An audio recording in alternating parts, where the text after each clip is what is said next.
আসবে না, আপনার বংশধর তারাই ফিরে আসবে কৃষ্ণ ভজন করার জন্য। তাই তারাই ফিরে আসবে আপনার বংশে। কেন না, যাই যে কর্ম আগে করা হয়নি, যে কর্ম আগে করা হয়নি, শুধু সংসার ভজেছি, সংসার ভজিলি গৌরাঙ্গ ভুলিলি, না শুনিলি সাধুর কথা, কত রিহ পরকাল সকলি খোয়ালি খাইলি আপন মাথা। বলে গৌর বিনে গতি নাই মোর, বলি জানে ভাবো আপনার জন, ভেবে দেখো সে কি তোমার আছে আপন। যদি আপন বিচার করা যায়, গৌর বিনে গতি নাই মোর, যারে ভাবো আপনার জন, বিচার করে দেখো সে কি তোমার আছে আপন। আজ এই দৃষ্টি মার্গের মধ্যে পৌঁছিয়ে আজ শ্রীমতী রাধারানী বৃন্দাবনেশ্বরী আজ মনে মনে চিন্তা করলেন, হে রাধে, তুমি যে কাত্যায়নী মহামায়ের কাছ থেকে যে আশীর্বাদ প্রাপ্ত করলে, কাত্যায়নী মহামায়ের কাছে যে আশীর্বাদ প্রদান করলে, আজ এত সুন্দর পূর্ণ রজনী, তার মধ্যে পূর্ণিমা যোগ এসে উপস্থিত হয়েছে। কোন পূর্ণিমা? কোন পূর্ণিমা? রাস পূর্ণিমা, শারদীয়া রাস পূর্ণিমা। শারদ চন্দ্র পবন মন্দ, শারদ চন্দ্র পবন মন্দ, বিপিনে ভরল কুসুম গন্ধরে, গন্ধরে গন্ধরে গন্ধরে, ফুল মল্লিকা মালতী জ্যোতি, আজি মত্ত মধুকর বরণী, আহা মাতাল ভ্রমর গান করে রে, এ ফুলে ও ফুলে সব ফুলে ফুলে ওই গোবিন্দ চরণ পাবে বলে, ওই মাতাল ভ্রমর গান করে, ওই মুরলী গো গান পঞ্চমতান।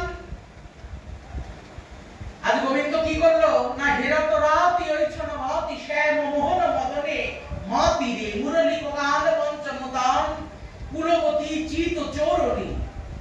অর্থাৎ ব্রজবুলি ভাষা, শরৎকালীন পূর্ণ চন্দ্রকে দর্শন করে আজ শ্যাম সুন্দর মদন মোহন আজ মনে মনে চিন্তা করলো, ওই যে রাধারানী যে আশীর্বাদ প্রাপ্ত হয়েছিল, রাধারানী যে আশীর্বাদ প্রাপ্ত হয়েছিল কিসের না, শ্যাম সুন্দর মদন মোহনকে নিজের পতি রূপে স্বীকার করবে বলে। এর আগে বুঝতে হবে, ছেলেদের নাচকে বলা হয়, ছেলেদের নাচকে বা পুরুষদের নাচকে বলা হয় তাণ্ডব, এবং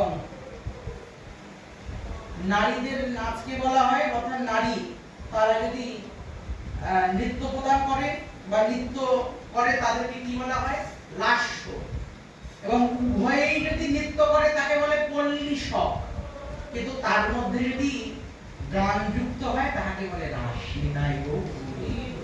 অর্থাৎ নারী এবং পুরুষের উভয় নৃত্যকে কি বলে না, পল্লীশক, তার মধ্যে যদি গান যুক্ত হয় তাকে বলা হয় রাস। শুধু নারী পুরুষের নৃত্য নয়, নারী পুরুষ নৃত্য করবে, তার মধ্যে সে গান এসে যুক্ত হবে, তাকে বলা হয় রাস। ঠিক রাসের র আর স, যে বললাম রস, কোন রস? আমরা রস বলতে কটি রসের আমরা সন্ধান জানি? রস বলতে কটি রসের সন্ধান জানি? পঞ্চরস। কি কি? শান্ত, দাস্য, সখ্য, বাৎসল্য এবং মধুর রস। আজকে এই রাস রসের মধ্যে কোন রস অন্তর্ভুক্ত করেছে? মধুর রস। সীতাই গৌর গৌর। আজ মাধুর্য রসে বিভাবিত হয়ে আজ শ্রীমতী রাধারানী আজ র এবং স, তার মাঝখানে আকারান্তে যোগমায়া। ওই যে বললাম মহামায়া এবং যোগমায়া। মহামায়া কি করে? ওই যে তোমাকে মায়ায় আবদ্ধ করে, মায়ের কাছে মায়া চাইলে মা তুমি আমাকে মায়ায় জর্জরিত করো, মা তোমাকে মায়া দেবে। আর তুমি যোগমায়া বা মহামায়ার কাছে যদি গিয়ে প্রার্থনা করো, মা গো তুমি কৃপা প্রদান করে আমাকে কৃষ্ণ চরণে প্রেম ভক্তি স্বীকার করাও, নিতাই চরণে প্রেম ভক্তি স্বীকার করাও, আমাকে গৌর বলতে যেন আমি নয়ন ভরে কাঁদতে পারি, যেন জীবনে গৌর গৌর বলে যেন জীবনের শেষ নিঃশ্বাসটুকু পরিত্যাগ করতে পারি। এই বলে যদি মহামায়ার চরণে তুমি ফুল জল অর্পণ করতে পারো, আজ মহামায়া কি করবে? আজ মহামায়া রূপ পরিত্যাগ করে যোগমায়া হয়ে তোমাকে জীবাত্মার সঙ্গে পরমাত্মার মিলন করাবে, যোগ স্থাপন করাবে, তাই তার নাম যোগমায়া। ঠিক যেমন র আর শকে যুক্ত করলো কোন রস দিয়ে? মাধুর্য রস দিয়ে। আর র আর শয়ের মধ্যে এসে অবস্থান করলো কে? না, যোগমায়া, যোগেশ্বরী। সেই রসটি আস্বাদন সম্ভব কার জন্য হলো? সেই যোগমায়া, যোগেশ্বরীর জন্য। আজ গোবিন্দ মনে মনে চিন্তা করছে, যোগমায়া যোগেশ্বরীর কাছ থেকে যে বর প্রাপ্ত করেছে শ্রীমতী রাধে, আর সেই বর উপযুক্ত সময়, আর সেই বরকে সাফল্য মণ্ডিত করবার জন্য এত সুন্দর পূর্ণ রজনীতে আমি আমার মুরলী নিয়ে বেরিয়ে যাব। আমি আমার মুরলী নিয়ে বেরিয়ে যাব।